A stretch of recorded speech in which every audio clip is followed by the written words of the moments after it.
Hola, sea muy bienvenido, sea muy bienvenida. Qué gusto tener su compañía para el estudio de hoy. Es mi deseo que Dios le acompañe y le bendiga en todo momento. El título de la lección para esta semana es El Señor reina.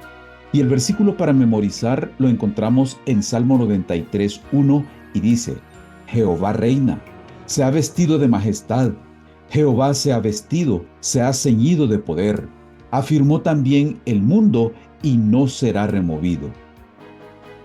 Dios como rey es una imagen que los salmistas utilizan frecuentemente en los salmos. Pero, ¿qué le da a Dios el derecho de ser rey? Y como rey, ¿puede juzgarnos? Y si puede juzgarnos, ¿en base a qué? Le invito a que me acompañe hasta el final del video para que revisemos las ideas principales de la lección. Si no se ha suscrito a este canal, le invito a suscribirse y si el contenido le resulta de bendición, regáleme un me gusta y comparta este video con todos sus familiares, hermanos de la iglesia, amigos y compañeros. Los salmistas expresan su creencia en Dios como soberano, creador y sustentador de todo, quien gobierna y juzga al mundo con justicia y rectitud, fundamentado en sus leyes y estatutos, y quien a su tiempo recompensa a los justos y castiga a los impíos. Dios es fiel a su pacto, cuida de su pueblo, a pesar de su infidelidad y de su rebelión. El Señor nos hizo. En el Salmo 103, el salmista nos invita: reconoced que Jehová es Dios. Él nos hizo y no nosotros a nosotros mismos. Pueblo suyo somos y ovejas de su prado. En los Salmos se da por sentado que el Señor es quien ha creado todo. Y varios salmos describen el poder de Dios sobre las fuerzas de la naturaleza, esas mismas fuerzas que otras naciones convirtieron en sus dioses. A causa de ser el creador, el Señor reina sobre toda la creación. Todo lo que existe debe su existencia y debe el sustento de su vida a Dios. Dios no solo nos trajo a la existencia, además quiere que seamos, como dice en el texto que acabamos de leer, pueblo suyo y ovejas de su prado. Muestra de esta manera su deseo de mantener una estrecha relación con nosotros, de cuidarnos, de conducirnos. Pero lo triste es que, siendo Él nuestro creador, a pesar de su buena voluntad hacia nosotros, los seres humanos nos rebelamos. Cuando consideramos esto, es razonable que nos preguntemos, como lo hace David en el Salmo 8:4, ¿qué es el hombre para que tengas de él memoria y el hijo del hombre para que lo visites? El Señor reina. El hecho de habernos creado y de procurar siempre nuestro bienestar le da derecho a Dios de ser nuestro rey, de ser nuestro gobernante. Para expresar su grandeza, los salmistas lo describen revestido de honor, de majestad, de fuerza, rodeado de nubes y tinieblas, cubierto de luz como de un vestido. El reinado del Señor se demuestra en sus obras de creación, en la salvación que nos otorga, en su juicio. El reino de Dios es un reino eterno, con poder, majestad incomparables. Está así basado en la misericordia, la justicia y la rectitud, que son las cosas que nos permiten tener orden y estabilidad en el mundo creado. Pero como ya habíamos dicho, lo triste es que no todos reconocen el gobierno soberano de Dios. Los impíos niegan al Señor, se burlan de Él, oprimen al pueblo de Dios, desafían el reinado del Señor, pero aún así prosperan. Aunque los que consideramos que Dios es indulgente con los impíos, nos encontramos con desafíos que, como el salmista, podemos superarlos si nos mantenemos confiando en el gobierno de Dios, en la soberanía de Dios, sabiendo que sus juicios son justos. Dios es el juez. Además de ser rey, el Señor es también legislador y juez.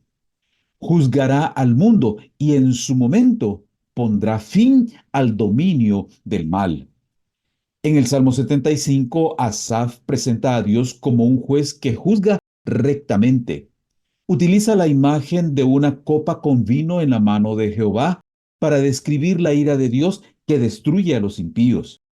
En el tiempo señalado, el Señor quebrantará el poderío de los pecadores y exaltará a los justos. Para llegar a este punto, el Señor desarrolla un juicio que en su parte ejecutiva tendrá lugar al final de los tiempos, en el tiempo designado por Dios. Pero antes de ese momento se desarrolla el juicio investigador, es decir, el juicio previo al advenimiento. El Señor en ese tiempo sondea el corazón, examina la vida de cada persona, defiende a los justos y decide el destino de los impíos. En este juicio, Dios libera a su pueblo de los impíos y corona a los justos con la salvación. En oposición a esto, los impíos que no se arrepienten son destruidos para siempre. Y aunque el Señor perdona, nos damos cuenta que también castiga las maldades de los impíos. Todos habremos de dar cuenta en el juicio de Dios. Este juicio comienza con el pueblo de Dios y se extiende a toda la tierra. Pero los que confían en la justicia de Dios para que los defienda, están a salvo, porque están cubiertos por la sangre de Cristo. Se acuerda siempre de su pacto. Ante el juicio, el pueblo de Dios está seguro porque el Señor estableció un pacto eterno con su pueblo como su heredad. Dentro de ese pacto, Dios obra activamente para mantener a su pueblo seguro, perdona sus pecados, lo instruye, lo bendice, lo fortalece. Una muestra de esto la encontramos en el Salmo 105. Mediante la historia de Israel, el Señor demuestra la fidelidad a su pacto. En todo lo que sucedió, fuera bueno o fuera malo, Dios siempre estuvo allí. El salmista muestra que el Señor tiene el control de todo lo que tiene que ver con su pueblo. En respuesta a lo que Dios hace en favor de su pueblo, Él espera que su pueblo permanezca fiel al pacto, observando sus leyes, y que den testimonio de Él a otras naciones, porque el Señor desea que todas las naciones se unan a su pueblo. Sus testimonios son muy firmes. Como creador, rey y juez que es, para gobernarnos e instruirnos en el camino de la vida recta, Dios ha provisto sus testimonios, leyes y ordenanzas, que son de fiar, son confiables, son firmes, son estables, son inmutables e indestructibles. Si obedecemos a Dios y estamos arraigados, fundamentados en la ley de Dios, nada, absolutamente nada, nos hará tropezar, porque estamos siguiendo la conducción de Dios para nuestras vidas. Amar y obedecer la ley de Dios nos provee protección, trae paz a nuestra vida, esa paz que no es el resultado de ausencia de pruebas, sino que más bien es el resultado de permanecer en la presencia de Dios y de tener una estrecha relación con Él. Para estudiar y meditar, los salmistas se refieren a Dios usando varias imágenes. En el estudio de hoy lo hemos visto como creador, rey y juez, salvador del pacto y legislador.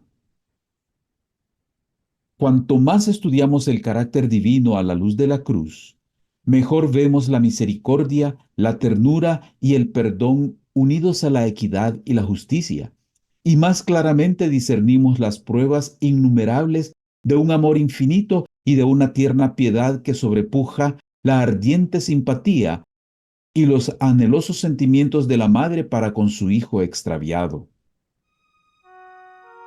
En los Salmos podemos ver que aun cuando el pueblo se enfrenta a los juicios de Dios por su rebelión, sigue invocando a Dios porque sabe que la ira de Dios es solo por un tiempo, pero su misericordia es eterna.